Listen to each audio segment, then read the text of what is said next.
Throughout my career, I've been attempting, and sometimes successfully, to get managers to improve their investment performance.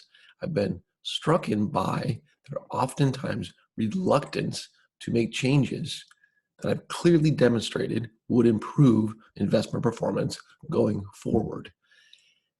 And I wanted to introduce this topic in a really simplistic way, and I kept getting simpler and simpler and simpler. And I came to this. This is a mistake that I've seen throughout my entire career, and I've seen it made by extremely experienced investment professionals. So I'm going to put this in super simple terms. What I want you to do, I want you to pick between two stocks. You have a two-stock universe, okay? Right now, stock ABC and stock XYZ, they have the same revenues and earnings. However, we know with certainty in this admittedly contrived example, we know that stock ABC, it has revenues that are going to fall and earnings that are going to fall by 10% each year.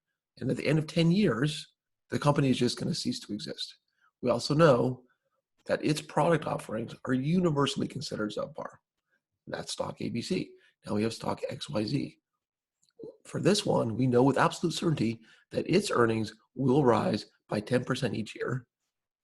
At the end of 10 years, it's going to revert to the risk-free rate and grow at that rate forever, right? We know this because we can't have a company can't grow by 10% every year forever. At some point, it will become the entire world economy, right? So we also know that its products are considered some of the best products ever made, okay? So if you need to pause it, go ahead and pause it. But what I want you to tell me is you have to pick one of these stocks for your stock portfolio. Which one are you going to pick? All right, so here's something I've seen, again, over and over again, even from really experienced professionals. I had a super senior investment professional get pitched a stock idea from one of his analysts. And this is a guy who, I'm telling you, has made tens of millions of dollars in this business. And his analyst wanted to add Skechers to the portfolio. And the manager said, I'm not adding Skechers to our portfolio. They have crappy shoes. I don't want it. Other times you'll hear, God, that's a great company. I got to buy some of it. Or you'll hear something like, I wouldn't touch that company with a 6-foot pole. And I know it's supposed to be 10-foot pole, but hopefully you understand why I picked 6 foot given what's going on right now. But you hear these things over and over again. They're talking about the quality of the company, the quality of their product, or the unattractiveness of the company. But the thing is, that has nothing to do with your job. What your job is to pick a good investment. And when you pick a good investment, you are saying the market is wrong. The market has overvalued this company. The market has undervalued this company.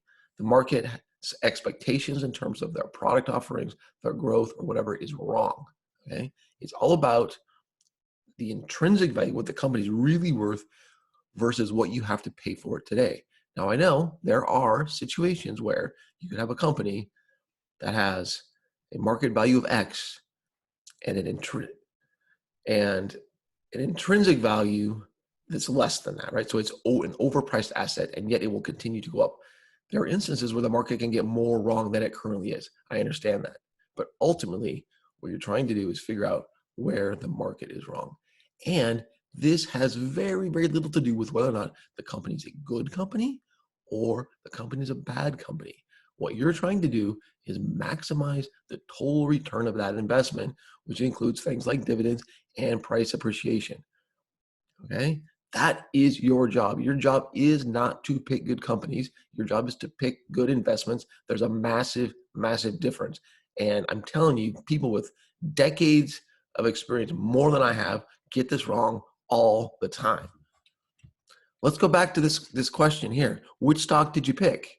Well, the answer is there's not enough information here, okay? The key missing piece of information is what you're going to pay for it, okay?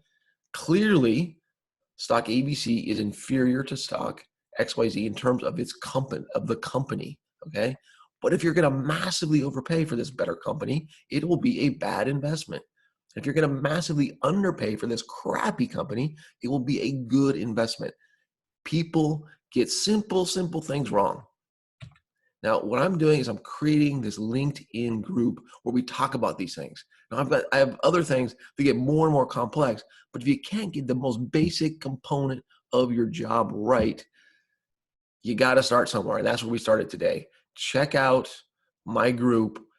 I want to have these conversations. We're talking about the mistakes that we're making as an industry. I have ideas on how to fix them, but I also want to hear what you have to say. Thanks so much for listening. Happy long weekend. No Fraud Friday tomorrow with the market holiday. Goodbye.